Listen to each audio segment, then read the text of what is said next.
नमस्कार दोस्तों, electron world research foundation की द राइट पीपल में एक बार फिर आपका स्वागत है। आज दिल्ली के एक अच्छी सी जगह पर वसंत कुंज में एक कॉफी टेबल के साथ किसी शख्सियत को आपसे रूबरू करा रहा हूँ। ममता जी हमारे बीच हैं, जो एक एजुकेशनिस्ट हैं, जिन्होंने विभिन्न विषयों पर अपना एक मुकाम हासिल किया। उस लक्ष्य को कैसे उन्होंने अचीव किया, भविष्य की क्या उनकी योजनाएं हैं, एजुकेशन को उन्होंने अपने जीवन में क्यों चुना और अभी वो क्या किस विषय पर काम कर रही है, इन विषयों पर हम कुछ बात करेंगे। नमस्कार ममता जी, आपके बारे में एजुकेशन पॉइंट ऑफ व्यू से हमें पता लगा कि आप एजुकेशनिस्ट हैं, तो अपने इस सफ़र के बारे में थोड़ा बताएं कि एजुकेशन को लेकर आपने कैसे इस विषय को चुना, इस सब्जेक्ट को चुना। सर स्कूल मैं बड़े ही अच्छे स्कूल से एजुकेटेड हूँ, मिशनरी स्कूल से एजुकेटेड हूँ दिल्ली में ही। तो वहीं पर हमारे स्कूल में और एक्टिविटीज़ के साथ साथ एक हेल्पेज इंडिया करके भी होता था। तो जहाँ पर हम सीनियर्स, जब हम सीनियर क्लासेस में आ जाते हैं, तो वहाँ पर हम जो अंडर प्रिविलेज्ड बच्चे हैं, जो गरीब बच्चे हैं, जो स्लम एरिया में बच्चे हैं, वो हम हफ्ते में एक बार जाके पढ़ाया करते थे। टीचर्स ले जाती थी ग्रुप ऑफ चिल्ड्रन को, मतलब ग्रुप ऑफ बच्चों को, मतलब कुछ बच्चों को ले जाकर के जो इंटरेस्टेड भी हैं, जो बहुत अच्छा काम भी करना चाहते हैं उसमें, तो ले जाती थी। और वहाँ पर हम एक छोटे छोटे, मतलब बहुत ही टूटे फूटे घरों में, स्लम एरिया में जाकर के पढ़ाया करते थे। वहाँ से मेरा इंटरेस्ट हुआ शुरू कि मैं जो एजुकेशन कर रही हूँ और उन लोगों को समझने में कितनी दिक्कत आ रही है। एक छोटी सी चीज़ भी मैं जाकर के उनको बताती हूँ, एक नॉर्मल सी बुक लेकर के मैं वहाँ से जाती थी, जो हमारी टीचर से, हमारी सोशल वर्कर टीचर से हमें प्रोवाइड होती थी।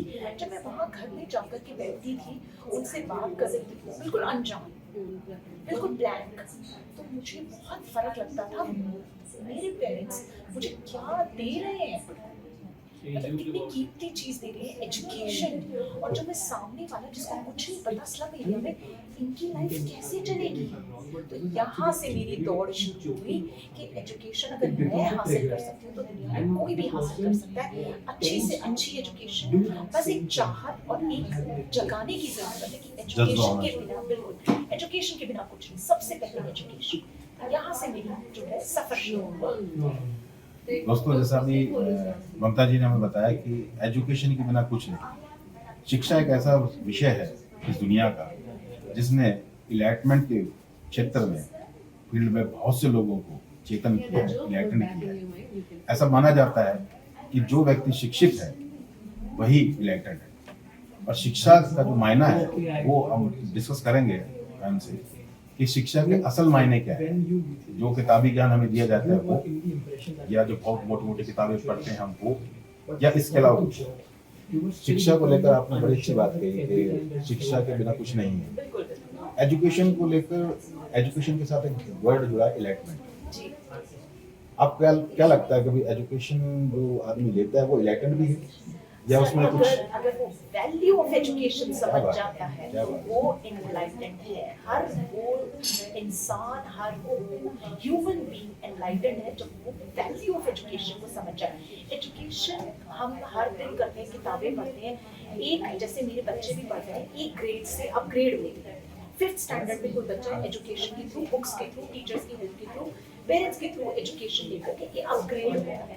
घर से सबसे पहले एजुकेशन शुरू होती है, घर से, अपने घर के नेचर से, एक बेसिक नेचर जो माँ बाप ने एनवायरनमेंट क्रिएट करा, तो वहाँ से जब हम एजुकेशन जो घर से शुरू होती है वो भी एक अपग्रेडेशन होती है, वो भी हर दिन अपग्रेड होती है। तो यहाँ से जब हम वैल्यू ऑफ एजुकेशन को सही तरीके से, एजुकेशन को अपनी जिंदगी में, डे टू डे लाइफ में एंटर करवाएंगे, मतलब उसको डे टू डे लाइफ में यूज करेंगे एजुकेशन। मान लो मैं स्कूल जाती हूँ, वहाँ पर मैं पढ़ाने जाती हूँ, और मैं पढ़ा करके जो मैंने वहाँ पर पढ़ाया, वर्ड टू वर्ड चैप्टर पढ़ाया, मैं पढ़ा करके घर आ जाती हूँ। अब मैंने किताब कर दी है, और अपने बैग में डाल दिया, लेकिन मैं वहाँ सिखा करके आई हूँ कि सेफ्टी मेजर्स लेने हैं, दरवाजा ढंग से खोलना है, हाथ नहीं आ जाए, और मतलब पेन को ऐसे पकड़ना है, ऐसे नहीं पकड़ना, एक पूरे कपड़े पे मतलब कुछ मैं एजुकेट कर रही हूँ। लेकिन घर में आकर के अगर मैं ही नहीं ध्यान दे रही हूँ तो एजुकेशन किस काम की? बिल्कुल सर, अपने अंदर वो एजुकेशन लेकर अपने बिहेवियर में, अपने नेचर में, लिविंग स्टैंडर्ड में और अपने हर दिन के व्यवहार में, काम में उसको एजुकेशन में लेकर। एजुकेशन सामने को दिखाने के लिए नहीं है, सामने किसी को। एक होती है पढ़ाई। सर मैं मेरे फादर एक बैंक सर्विस में रहे हैं, वेरी जेंटलमैन। मेरे father in law air India की परमानेंट जॉब में रही है, वेरी जेंटलमैन। मैंने इन दोनों से इतनी अच्छी अच्छी बातें अपनी मॉम सीखी, मतलब मदर से सबसे मैंने बहुत अच्छी बातें सीखी। लेकिन एक मुझे अपने फादर इन लॉ की बात याद है। मैं नई नई घर पर आई थी तो मेरे पापा ने कहा था कि बेटा पढ़ाई दो तरह की होती है, एक अपने लिए की जाती है, अपने आप को कुछ बनाने के लिए। वो कोई बताता नहीं, शोर नहीं मचाता है, वो अपनी पढ़ाई जिंदा करना है, मुझे पढ़ते हुए। एक पढ़ाई होती है दूसरों को दिखाने के लिए। यही हो गई एजुकेशन। जो एजुकेशन अपने लिए पढ़ी जा रही है तो वो हम सबको शेयर कर सकते हैं, वो होती भी रहती है। अब मैं एजुकेटेड हूँ, मैं जिस भी फील्ड से हूँ, मैं यहाँ पर आपके सामने बैठी हूँ, कहीं ना कहीं आपसे अपनी बातें शेयर कर रही हूँ। आपको बहुत सारी बातें मेरी अच्छी लगेंगी, समझ में आएगी, आप शेयर भी करोगे। एक एजुकेशन होती है डिग्री पे डिग्री पे डिग्री हम हासिल करते जा रहे हैं, बस वो फाइल में रखी तो तो उनको मतलब पेपर वर्क पे मत जाओ, पेपर कलेक्ट करने, डिग्रीज कलेक्ट करनी नहीं। पढ़ाई इतनी या इतनी मायने उसके समझ मीनिंगफुल होनी चाहिए। वैल्यू ऑफ एजुकेशन सही मायने में अपने लाइफ में। अब मैं बहुत एजुकेटेड हूँ, मैं आपके सामने आज आपने मेरे को इंटरव्यू के लिए इनवाइट करा, थैंक यू सो मच, मुझे बड़ा अच्छा लगा। और मैं यहाँ पर आई हूँ, मैं लेट आ गई, मैं आपको वेट करा रही हूँ। मेरा इंटरव्यू और मैं टाइम से नहीं आई, आपने मुझे जो टाइम दिया मैं 1 घंटा लेट करा देती हूँ। यही मेरा एजुकेशन पता चला। I am not serious for my work. अगर मैं एजुकेटेड हूँ, एजुकेशन को सही से समझती हूँ तो किसी के टाइम की कीमत भी मुझे समझ में आएगी, मैं वक्त पर पहुँचूँ। दोस्तों, एजुकेशन के विषय की बात की जाए तो बहुत गहरा विषय है। वैल्यू ऑफ एजुकेशन की बात ममता जी बड़े खुले दिल से कह रही हैं। ऐसी शिक्षा, ऐसी एजुकेशन जो आपको उस किताबी ज्ञान से हटके एक ऐसी पर्सनैलिटी बनाता हो जिसको देखने से, जिससे मिलने से सामने वाला प्रभावित हो। उस एजुकेशन के बारे में ये ज़्यादा महसूस करती हैं कि उसी को एजुकेटेड माना जा सकता है। उस ज्ञान को जिसको हमने किताबों में बंद कर दिया, उससे लेकर फिर किताबों में बंद कर डिग्रियों के रूप में हमने इकट्ठा कर लिया, उसको एजुकेशन मानना ना मानना ये अलग चीज़ है। किसी व्यक्ति के जीवन में उस एजुकेशन के मायने अलग हैं और ममता जी के जीवन में एजुकेशन के मायने अलग हैं। और अगर सही बात और सही मायने में देखा जाए तो जो एजुकेशन ममता जी हमें बता रही हैं, असल मायने यही है कि आपको वो ऐसा व्यक्तित्व बना दे, ऐसी पर्सनैलिटी बना दे जो आपको दुनिया से हट कर खड़ा कर आपको औरों को प्रभावित करने के लिए कामयाब करता है। आपने बोला वैल्यू ऑफ एजुकेशन को बड़ा अच्छा एजुकेशन के क्षेत्र में आज की डेट में जो प्राइवेट सेक्टर है, गवर्नमेंट सेक्टर है या और बहुत सारे सेक्टर्स हैं, वो जो काम कर रहे हैं आपकी नज़रों में क्या लगता है वो अपनी जगह अपनी रिस्पॉन्सिबिलिटी ठीक निभा रहे हैं, उसमें कुछ चेंज आना जरूरी चाहिए या कोई बदलाव आना चाहिए? कहने का मतलब आप कहना चाहते हैं वो जॉब कर रहे हैं प्राइवेट में या जो प्राइवेट या गवर्नमेंट सेक्टर जो एजुकेशन के ऊपर काम कर रहा है वो अपना काम अपनी ड्यूटी ठीक कर रहा है या उसमें कुछ अभी कुछ चेंजिंग लाने की जरूरत है? एजुकेशन के ऊपर जो एजुकेशन के ऊपर बड़ा अच्छा कर रहे हैं, सबकी अपनी कोशिश है, प्राइवेट सेक्टर में गवर्नमेंट सेक्टर में सबकी अपनी कोशिश है। लेकिन कोशिश जब हम मूल निर्धारित करते हैं, मतलब मूल बना इसके आगे अब हम घर बनाते हैं मेंटेनेंस भी तो करनी पड़ती है। रूल बनाते हैं तो रूल कितना लोगों की समझ में आया और कितना फॉलो हो पा रहा है ये भी तो चेक करना है। तो प्राइवेट सेक्टर आए या गवर्नमेंट सेक्टर रूल एक बार निकल जाता है, आप सरकार की तरफ से निकलता है, कहीं से जो भी हम रूल पूरे देश में मतलब कंट्री में एक रूल निकलता है, एक एक मतलब स्टेटमेंट सर्कुलर निकाल दिया। एक सर्कुलर निकाल दिया, स्टेटमेंट निकाल दिया भाई एजुकेशन के। अभी जैसे हाल ही में मौसम खराब होने की वजह से, बहुत सर्दी होने की वजह से ऑनलाइन क्लासेस शुरू कर दिए हैं। आज ही एक मैसेज आया है जो कि सरकार की तरफ से आया है, तो हर कोई ऑनलाइन क्लासेस कर रहा है, बच्चे भी अपना ऑनलाइन ज्वाइन करेंगे। पर ये एजुकेशन ऑनलाइन के बच्चों तक कितनी अफेक्ट कर रही है, ये भी एक चेक स्कूल में करना बहुत फर्क आता है सर। ऑनलाइन एजुकेशन और 1-to-1 टीचर और स्टूडेंट की एजुकेशन में नंबर्स का एजुकेशन को समझने का वैल्यू ऑफ एजुकेशन में बहुत फर्क।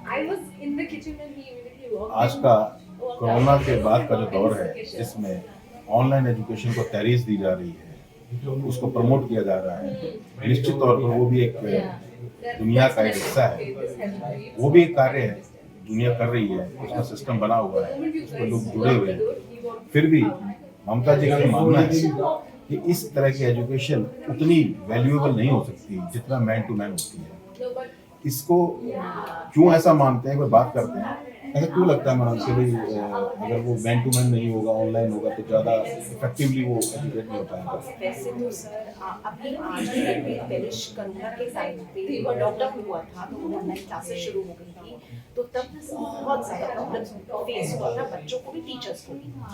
मैं खुद अपने बच्चों को देख रही थी घर में, जब ऑनलाइन क्लासेस होती थी बहुत ज़्यादा मैं कोशिश करी असिस्ट करने की, और भी जो मेरे फील्ड में जब निकलती हूँ, जब डे टू डे बेसिस पर लोगों से बात करती हूँ, जो कि मेरा 20 ईयर्स से मेरा यही काम रहा है एजुकेशन की फील्ड में। मैं डे टू डे हर दिन लोगों से मिलती हूँ, एजुकेशन में लोग कितना क्या समझ में आता है अपनी लाइफ में, उनकी एजुकेशन वो कितनी बड़ी चीज़ है ये जानती हूँ, और उनकी बातों को समझने को वैल्यू एजुकेशन समझाती हूँ। तब भी मुझे यही पता चला था, उन सब लोगों का मतलब फीडबैक यही होता है कि ऑनलाइन शुरू हुआ है लेकिन इसको एक टाइम लगेगा पेस में आने के।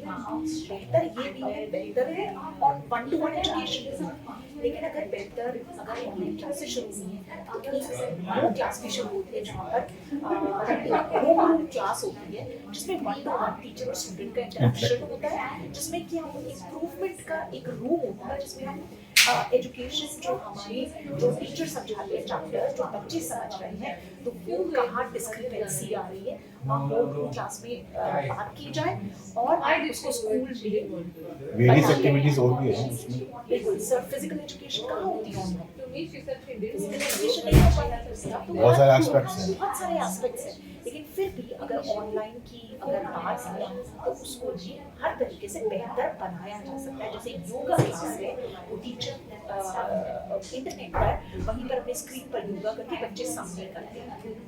ये है हमें कोऑपरेशन करना पड़ेगा, टीचर्स को स्टूडेंट्स के साथ, स्टूडेंट्स को टीचर्स के साथ, और यही पेरेंट्स को। कितना वक्त लगेगा इसमें? इसमें मुझे तो लगता है काफ़ी वक्त लगेगा, क्योंकि कोरोना के टाइम से सीरियस नहीं हुआ था। 2-3 साल तक ये ऑनलाइन की एजुकेशन सीरियस नहीं हो पाई थी, अच्छे से नहीं हो पाई थी, पर ये फिर भी सरकार की तरफ से था, तो ये एग्जाम्स भी हुए, लोग बच्चे प्रमोट हुए। लेकिन अब काफ़ी कुछ बच्चे ऐसे आप ऑन कर लेते हैं ऑनलाइन, ये आप ही क्लास अटेंड कर लेते हैं, समय लगा, कुछ चीज़ें समय लगा, पर हो गई है चीज़ें। पर ये जैसे जैसे सरकार की तरफ से अगर स्कूल में जाके क्लासेस होगी तो उसके साथ कोऑपरेशन करके पेरेंट्स को, टीचर्स को भी और बच्चों को भी, उसको भी अच्छा बनाए, ऑनलाइन उसको भी बेहतर बनाए, समझे। दोस्तों, अभी आपने जैसे कि ममता जी से जाना, इनका ये मानना है ऑनलाइन एजुकेशन को और बेहतर और इम्प्रूव करने की भी ज़रूरत है, क्योंकि बहुत सारे एस्पेक्ट्स हैं एजुकेशन के, जिसमें फिजिकल एजुकेशन है, मेंटल एजुकेशन है और स्पिरिचुअल एजुकेशन आल्सो है। तो इस विषय को जब तक आप व्यक्तिगत तौर पर किसी टीचर से या किसी मेंटोर से मिल के बात नहीं करते, तो जिज्ञासाएं शांत नहीं होती और बहुत सी चीज़ें ऐसी होती हैं जो मैन टू मैन ही की जा सकती हैं। मैम, आपने बताया कि मेंटरशिप के लिए मैन टू मैन होना जरूरी है। अभी आप किस चीज़ की मेंटरशिप दे रही हैं? अभी आप कहाँ का किस विषयों पर आप अपने आप को नेतृत्व दे पा रही हैं, समाज को लीडरशिप दे रही हैं? मैं सर जैसे कि मैंने बताया, मेरे स्कूल टाइम से शुरू हुआ, जब मैंने अपनी एजुकेशन का विजिट करी और मैं इसी फील्ड में, एजुकेशन की ही फील्ड में मैंने दिल्ली यूनिवर्सिटी में काम किया, मैंने स्कूल्स में काम Are you a किया, doctorate? मैं सोशल वर्क में डॉक्टरेट हूँ और मैंने स्कूल्स में पढ़ाया, कॉलेज में मैंने बहुत काम किया, दिल्ली यूनिवर्सिटी में काम किया, मतलब NGO में काम करा। हर जगह मैं जहाँ भी एजुकेशन पर मैं अपसेट होके घर आती थी, लिटरली मैं बहुत मायूस हो जाती थी कि एजुकेशन सिस्टम को ना समझते ही नहीं है, बस काम करके निकल जाते हैं, मतलब बस पढ़ाई होगी, ऊपर ऊपर की पढ़ाई होगी, टीचर ने क्लास लेके हमने चले जाते हैं, अगले दिन ब्लैंक होते हैं बच्चे, या फिर अगले दिन उस मतलब उसके मीनिंग अलग समझते हैं। क्यों?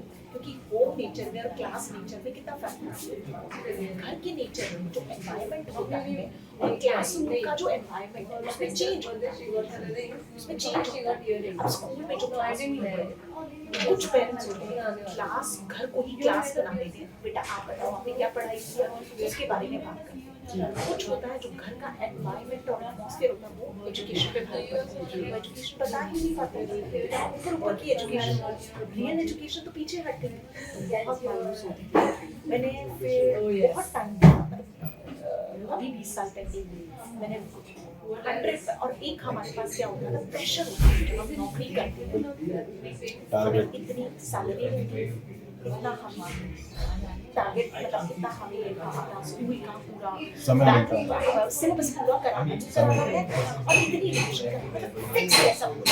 अगर कोई टीचर ज़्यादा भी करना चाहे तो वो कभी ना कभी प्रॉब्लम हो जाता है स्कूल में कि भाई इतना ज़्यादा टाइम नहीं बच्चों को दे सकते, मतलब सैलरी के हिसाब से ना नौकरी डिपेंड होती है। मैंने सर विदाउट पे काम करना शुरू किया, लिटरली स्कूल में गई, मुझे सैलरी के ऊपर प्रेशर की वजह से काम करने में जो बहुत दिक्कत आ रही थी, मुझे लगा कि मैं विदाउट पे काम करूँ, मेरे सर पे कोई प्रेशर नहीं होगा और मैं मन चाह बच्चों को पढ़ा सकती हूँ और जितनी देर पढ़ा सकती हूँ, जितनी देर इंटरैक्ट कर सकती हूँ और वैल्यू ऑफ एजुकेशन समझा सकती हूँ, सिर्फ सब्जेक्ट के अंदर सब्जेक्ट के लोगों को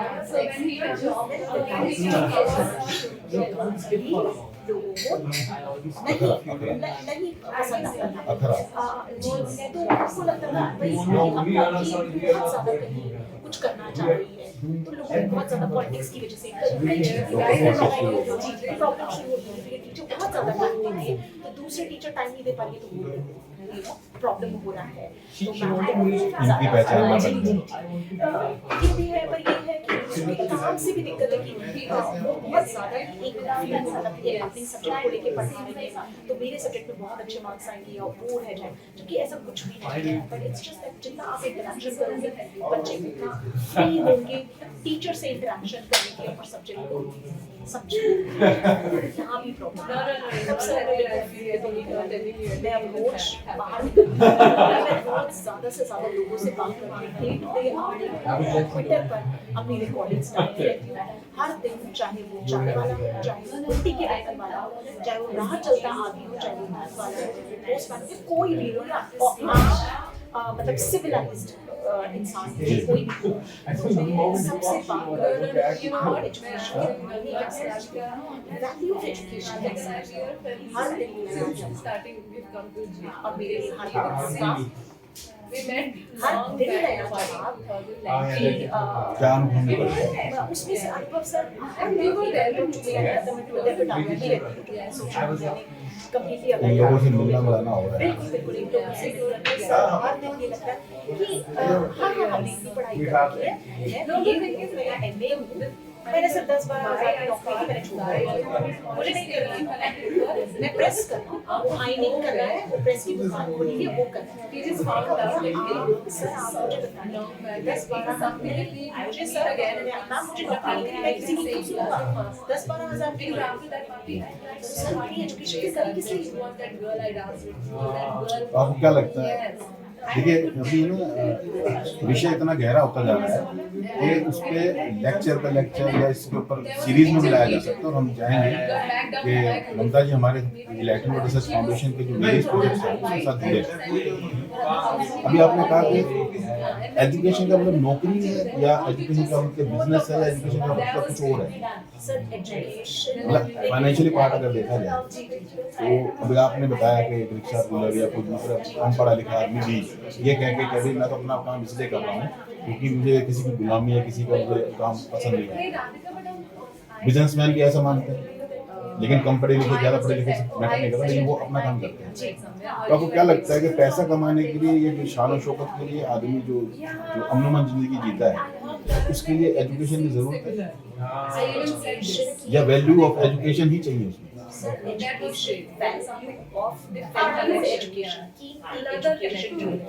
एजुकेशन की जो कीमत है वो यही है कि जो स्कूल में पढ़ाई जा रही है सरकार की तरफ से, चाहे स्कूल प्राइवेट हो चाहे सरकारी हो, एजुकेशन ही होती है। उसको सही मायने में पॉजिटिवली लेकर के उसको समझे और अपने जीवन को हर दिन बेहतर बनाए। वापस घर आकर उस हर चैप्टर से, चाहे वो सोशल साइंस सब्जेक्ट हो, साइंस हो, मैथ्स हो, अब आप मैथ्स पढ़ो, अपने घर का बजट कितना अच्छा बना सकते हैं। जो आदमी पढ़ा लिखा नहीं वो नहीं करता। बिल्कुल करते हैं, लेकिन यही तो वैल्यू ऑफ एजुकेशन भूल जाते हैं। दोस्तों, एजुकेशन को लेकर विषय है और गहरी चर्चा है, लेकिन एक क्वेश्चन मेरे मन में भी है। जो पुराने समय में हमारी जो दादी थी या हमारी जो माँ हुआ करती थी, जो कम पढ़ी लिखी होती थी, क्या वो बजटिंग या वो फाइनेंस या बाकी चीज़ों को मैनेज नहीं करती थी बिना एजुकेशन के? एक आदत उसको कहते थे, जो हमारी जो जो आप समझदारी नानी जो होते थे, ये एजुकेशन में पता है अभी मेरे ख्याल से 4 दिन पहले एक मेरे ख्याल से शायद 25 इयर्स का कोई एक सर थे, वेल्डिंग कर रहे थे। तो मैंने पूछा, मेरा बेटा भी साथ में था, तो सर आप वेल्डिंग कर रहे हैं,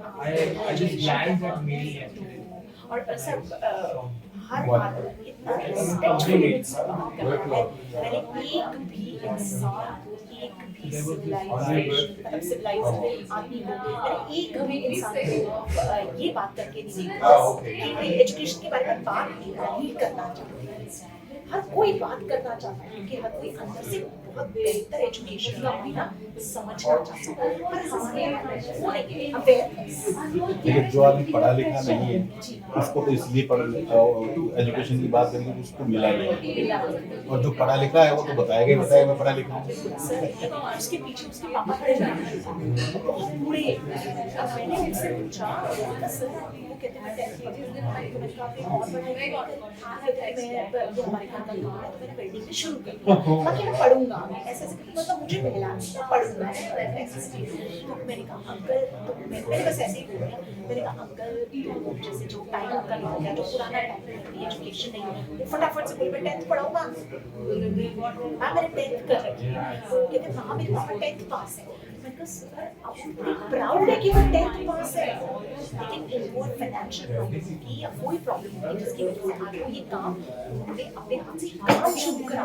ये भी एजुकेशन है, वेल्डिंग का काम शुरू किया, ये एक एजुकेशन है। लेकिन आज बढ़िया एजुकेशन है, अवेयरनेस है, इतना सब कुछ फैसिलिटीज है, यूनिवर्सिटी है, सरकार की तरफ से वेल्डिंग के काम को बच्चा कहाँ से कहाँ ले जा सकता है। स्किल्ड एजुकेशन और डिग्री जो एजुकेशन उसको कोई डिफरेंस प्रेफरेंस बोला होना चाहिए किसी को? सर स्किल एजुकेशन तो मुंबई किसी जो आज की डेट में उसका बोल रहा है,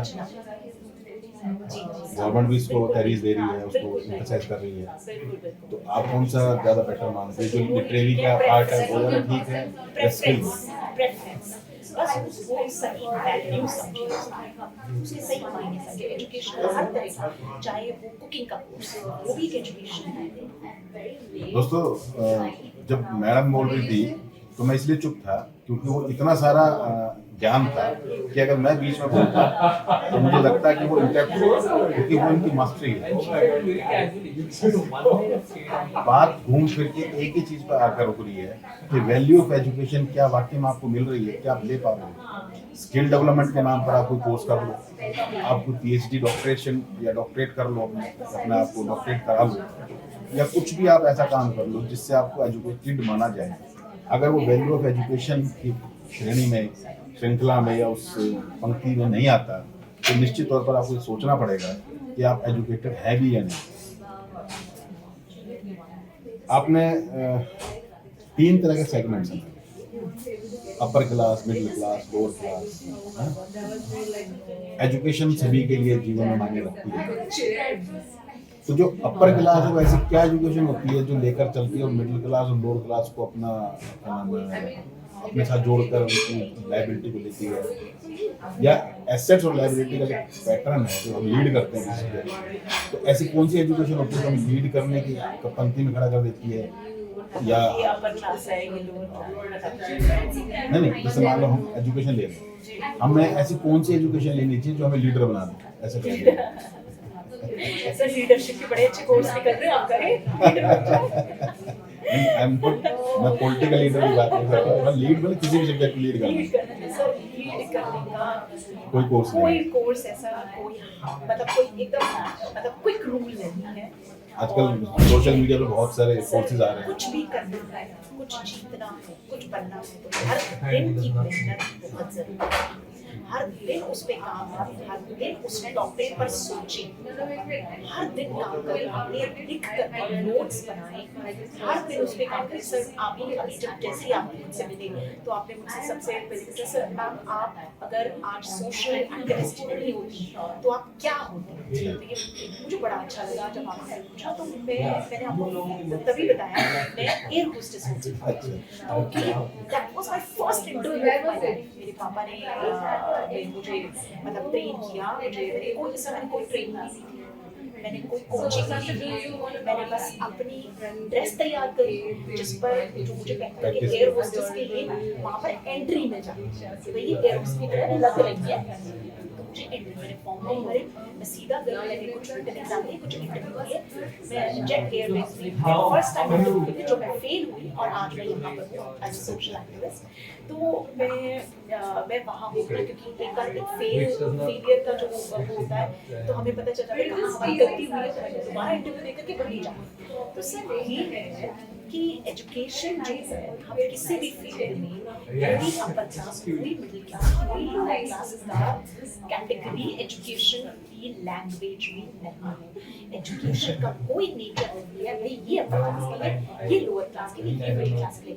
क्लास हर कास्ट के बच्चे होते हैं एक क्लास में, चाहे वो सरकारी स्कूल की क्लास हो चाहे वो प्राइवेट स्कूल की, हर कास्ट के बच्चे होते हैं, हर कैटेगरी और हर एक के पेरेंट्स अलग अलग जॉब करते हुए, हर एक कोई अलग अलग अपने एनवायरनमेंट से आता है, लेकिन यू नेवर नो, मैं एक एवरेज स्टूडेंट रही हूँ और मैं अपनी क्लास में मतलब एक मतलब I used to be very shy girl, I never used to be ma'am I know the answer, ma'am I know that, no I used to be quite. जब मैम मेरे से पूछेंगी बड़ी शांत, जब मेरे मैम मेरे से पूछेंगी तब मैं आंसर दूँ, मुझे लेकिन आज अगर मैं अपने स्कूल के ग्रुप में मैंने अपना नाम डाला, I feel very proud, okay that Mamata, वो शाय गर्ल, वो जो पीछे बैठी दौड़ रही थी, मुझे इससे जीतना है, मुझे इतने मार्क्स लाने हैं। तो एजुकेशन की कोई कैटेगरी नहीं है, एजुकेशन सबको बराबर है, लेकिन उसकी वैल्यू ऑफ एजुकेशन वापस घर आकर के कितनी प्रैक्टिस में लेके आना। दोस्तों एजुकेशन की इम्प्लीमेंटेशन की बात हो रही है, एजुकेशन तो है ही है, अगर एजुकेट हो गया और उसको आपको इम्प्लीमेंट करना नहीं आया पर्सनल या प्रोफेशनल, तो उसका होना ना होना आपके लिए किसी काम का नहीं। ममता जी यही हमें कह रही हैं। मैडम आप एजुकेटर भी रही हैं, एक दो एजुकेटर हुए हैं मेरे नज़र में, पर्सनल सा मेरा उसमें रुचि है, एक द्रोणाचार्य भी एजुकेटर हुई है, एक चाणक्य भी हुए हैं, कौन सा बढ़िया? दोनों बढ़िया है, अपनी फील्ड में दोनों बढ़िया, दोनों अपनी अपनी फील्ड में बढ़िया। अब एक है एक टीचर है जो कुकिंग सिखाती है और एक टीचर है जो फैशन डिजाइनिंग की जाती है।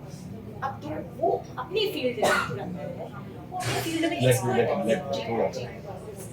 ये तो उनकी फील्ड की एक्सपर्टीज की बात है, जी जी लेकिन जब being a Guru, being a mentor, being a teacher, जब वो टीच करते हैं अपने स्टूडेंट्स को तो उसकी एवज में कुछ मांगते हैं, देते हैं, एक दक्षिणा भी कहते हैं, गुरु मान भी होता है।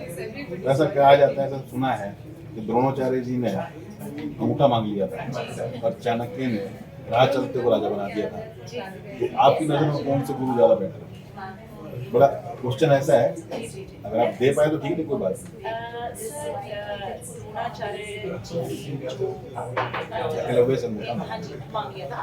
शिक्षा देने के लिए कि उनको ये चाहिए। जबकि वो दी भी नहीं थी उन्होंने। तो सर ये मुझे ऐसा लगता है कि इसका मतलब द्रोणाचार्य जी ने जो शिक्षा दी है उनके पहले से ही मतलब एक होता है जो टीचर है वो उसको पूरी क्लास में से फर्क हो जाती है, वो है जो बच्चा जो कहाँ से कहाँ निकल जाता है या ये है जो कुछ निकल जाता है। तो शायद द्रोणाचार्य जी ने शिक्षा दी, उनको लगा कि शिक्षा को मैं दे रहा हूँ और मैं मतलब एक उनका शुरू से ही एक टारगेट होगा, एक उनको भी अपना एडवांटेज होगा। मतलब एक होता है कि जैसे मैं शिक्षा दे रहा हूँ तो कभी मतलब कुछ होता है कि नहीं मेरा नाम आगे मैं कल मेरी शिक्षा हो रहा है, मतलब कभी वो चीज़ मतलब जो एजुकेशन में दे रहा हूँ उस चीज़ के मायने खत्म ना हो जाए, समझ रहे हैं? मतलब मैंने अब इस उसको टेस्ट करने के लिए ये नहीं किसी को सीख पाएगा वो एक बात है, लेकिन अच्छे काम के लिए करेगा या बुरे काम के लिए इस शिक्षा को यूज करेगा तो क्या पता ये टेस्ट है। अंगूठा दो अपना, ये आप अंगूठा दो अपना और मैं देखना चाहती हूँ। अच्छा चाणक्य के बारे में तो क्या आपने कहा कि उन्होंने महाचाणक्य को राजा बना दिया, तो उन्हें परख लिया होगा। आपके अंदर कौन सा वाला है? सर आप बताएं। ये तो आप बताएंगे। देखिए बड़ी खूबसूरती से मैडम ने द्रोणाचार्य और चाणक्य जी की भूमिका को और उनकी गुणों को हमें बताया कि द्रोणाचार्य जी ने ये जानने की कोशिश की होगी कि मेरी दी हुई शिक्षा तो जो मैं इनडायरेक्टली दे रहा हूँ जहाँ मैं हूँ भी नहीं उसका वो मिसयूज करेगा या यूज करेगा, एक भाव से ये रहा होगा। और दूसरा चाणक्य को चूंकि वो ऐसा जोरी थे जिसको हीरे की परख थी, तो उन्होंने उस तरीके से कहने का भाव ये है कि सिखाने के तरीके हैं, कोई चाणक्य बन के सिखा रहा है, कोई द्रोणाचार्य बन के सिखा रहा है और कोई मैडम ममता बन के सिखा रहा है। फर्क सिखाने का नहीं, सीखने का, कि हम सीखते क्या है उनसे। बड़ा अच्छा विषय रहा एजुकेशन को लेकर, बड़ा विस्तार देने वाला विषय है, लंबा चल सकता है। इसके विषय पर हम सीरीज भी लाना चाहेंगे भविष्य में। पर्सनैलिटी की पाठशाला हमारा कॉन्सेप्ट है, इलेक्टेड टीचर इलेक्टेड स्टूडेंट जैसे बहुत सारे। तो आज जो राइट पीपल विषय पर हमने आज मैडम ममता जी का इंटरव्यू किया, उन्होंने अपने अनुभव साझा किए और खूबसूरती के साथ और अच्छे अनुभव के साथ जो उन्होंने हमारे साथ अपनी बातें शेयर करके आप लोगों तक पहुँचाने का प्रयास किया। निकट भविष्य में मैं चाहूँगा कि हमारे किसी भी बड़े प्रोजेक्ट के साथ हमारा हिस्सा बने। मैम बस लास्ट नॉट लीस्ट कोई message enlighten world research foundation के माध्यम से आपको कहना चाहिए या द राइट पीपल आपकी नज़र में कौन है, क्योंकि हम द राइट पीपल को इंट्रोड्यूस करते हैं। राइट पीपल आपके मायने में कौन? मेरे मायने में तो जैसे राइट पीपल जैसी कोई बात मेरी समझ में नहीं आ रही है, मतलब लेकिन मुझे एक समझ में आ रहा है कि सही जानकारी, मतलब सही व्यक्ति वही हुआ जिसके पास सही जानकारी है। सही व्यक्ति वही हुआ जिसके पास सही जानकारी है। तो इस तरह की जानकारी जो भी आप जानना चाहते हैं, जिस विषय का वो जानकारी, जिस भी विषय का, अब ये सही बात है ना सर। अब देखिए जैसे मैं सोशल वर्क में हूँ, वैसे हर सब्जेक्ट में सारे सब्जेक्ट जोड़ते हैं कहीं ना कहीं कुछ एंटेंगल्ड होते हैं, हर सब्जेक्ट होते हैं, लेकिन हर कोई अपनी सब्जेक्ट परफेक्ट बनने की कोशिश करता है, सिर्फ कोशिश ही होती है। अब वही यही सबसे अच्छी बात है कि कोशिश लगातार करनी चाहिए। जहाँ कोशिश एक दिन ऐसा होता है कि हम अपने आप को परफेक्ट समझ के बैठे हैं, आज मैं अपने फील्ड में परफेक्ट हूँ, तो वही वो कोशिश खत्म, तो वही वो सब्जेक्ट में करना है और वही वो अचीव कुछ पाना चाहते थे, कुछ करना चाहते थे, वो भी करना। तो वो कोशिश हर दिन की होती है, हर दिन जारी रखनी चाहिए। मतलब सही आदमी बने रहना चाहिए अपने आप, अपनी जानकारी अपने आप को सही अपडेट करें और सही शिक्षा दें और सही शिक्षा दें। द राइट पीपल के लिए ममता जी का कहना है कि सही शिक्षा लेने वाला और शिक्षा देने वाला विषय कुछ भी हो सकता है, तरीका कुछ भी हो सकता है और संसाधन कुछ भी हो सकता है। इससे मायने नहीं लगता कि कोई टीचर बन के ही शिक्षा दे सकता है। माता पिता भी एक शिक्षक है हमारे, गुरुजन तो हमारे हैं ही हैं, बट इसके अलावा तमाम तरह के चीज़ों से, तमाम तरह के लोगों से देश दुनिया में सीखते हैं। अब ये हमने देखना है कि जो हमने सीखा है वो सही सीखा है कि नहीं सीखा, उसका सही इम्प्लीमेंटेशन किया है कि नहीं किया। अगर हम उसकी इम्प्लीमेंटेशन सही कर रहे हैं, उसको सीख सही रहे हैं, तभी हम द राइट पीपल की कैटेगरी में अपने आप को मान सकते हैं। अभी एज ऑन डे मैडम कौन कौन से पदों को सुशोभित कर रहे हैं आप, किन किन पदों पर हैं आप? सर मैं सोशल एक्टिविस्ट हूँ और मैं डॉक्टर अपने सोशल वर्क में डॉक्टरेट हूँ और मैं नेशनल वाइस प्रेसिडेंट हूँ world human rights protection commission में। अभी मैंने कुछ ही वक्त पहले एक टाइटल दिया मिस इंडिया इंटरनेशनल कॉन्टेस्ट में और एक टाइटल दिया है। मैं वहाँ पर भी जाने का मेरा तरीका था। I go to a social work किसी ऐसी एनजीओ या ऐसी संस्था या ऐसी मतलब लोगों से जुड़ूंगी जहाँ पर मैं एजुकेशन के माध्यम और बेहतर बना पाऊँगी। और यही है सर, और डे टू डे मैं अपनी सोशल लाइफ में हूँ और जीवन का उद्देश्य क्या है? सब बिल्कुल एजुकेशन में 100% लोगों को ये समझाना है कि एजुकेशन सिर्फ लेसन नहीं कर, एजुकेशन जीतना है। सर ये यकीन करिए बाहर की कंट्रीज हमारी कंट्री में लोग इतने एजुकेशन गेन करके वहाँ पर मतलब विनर साबित होते हैं और हमारे कंट्री के बच्चे सब कुछ इग्नोर करके एक मतलब एजुकेशन हासिल करने के अब्रॉड चले जाते हैं, जो भी अच्छी बात है, जो भी कोई बुरी बात है, अच्छी बात है। लेकिन कहीं ना कहीं हमारे कंट्री में अच्छी एजुकेशन जो हमें कंट्री में प्रोवाइड हुई है उसको हम इग्नोर करते हैं। ये कहीं ना कहीं हम अपनी कंट्री को इलिटरेसी की जगह पे लेके जाएंगे। 95% 95% इंडिया लिटरेट है, इलिटरेट कंट्री बताई जाती है। मतलब बहुत ज़्यादा एजुकेशन को बहुत ज़्यादा मैक्सिमम लोग पढ़े लिखे, वैल्यू ऑफ एजुकेशन को समझते हैं। दोस्तों मेरे को मैडम ने शुरू में बोला था कि हिंदी मेरी ज़्यादा जटिल है तो कुछ बहुत ज़्यादा जटिल शब्दों का प्रयोग ना करें, लेकिन लास्ट में मुझे करना पड़ रहा है। क्वालिटी ऑफ एजुकेशन का मतलब ये है कि गुणवत्तापरक शिक्षा, ऐसी शिक्षा जिसमें आपके गुणों का समावेश बढ़े, जिसमें आपके गुण इतने ज़्यादा एक्टिव हो जाएं, इतने ज़्यादा आप लोगों को लाभान्वित कर सकें, जिससे आपके शिक्षित होना एक जो जिस विषय से आपने शिक्षा हासिल करी है वो अचीव कर लेना, उस लक्ष्य को, उस वर्ग को, उस विषय को, उस व्यक्ति को, यही शिक्षित समाज का असली मायने है। लंबा चर्चा हो जाती है और विषय को जब गहन चर्चा करते हैं तो विषय कई बार इधर से उधर भी हो सकते हैं। इस बात को ध्यान में रखते हुए मैडम से जल्दी ही दोबारा मुलाकात करेंगे और सीरीज के साथ मैं चाहूँगा कि मैडम इलेक्ट्रॉनिक रिसर्च फाउंडेशन में higher education, lower education, middle education, जिस भी विषय पर चाहें उस विषय पे हमारे को अपनी अनुभव साझा करें। हमारे दर्शकों को, हमारे श्रोताओं को द राइट पीपल में मैडम हमारे बीच आई, उन्होंने अपना अनुभव साझा किया, हमें बताया। मैं उनका तहे दिल से धन्यवाद करता हूँ और उम्मीद करता हूँ कि जल्द भविष्य में हमारे किसी बड़े प्रोजेक्ट के साथ मिलेंगी और आप जैसे युवाओं को या संबंधित वर्ग अपनी एजुकेशन से इनलाइटमेंट की ओर बढ़ाएंगे। इन्हीं विषयों के साथ आज का साक्षात्कार हम समाप्त करेंगे।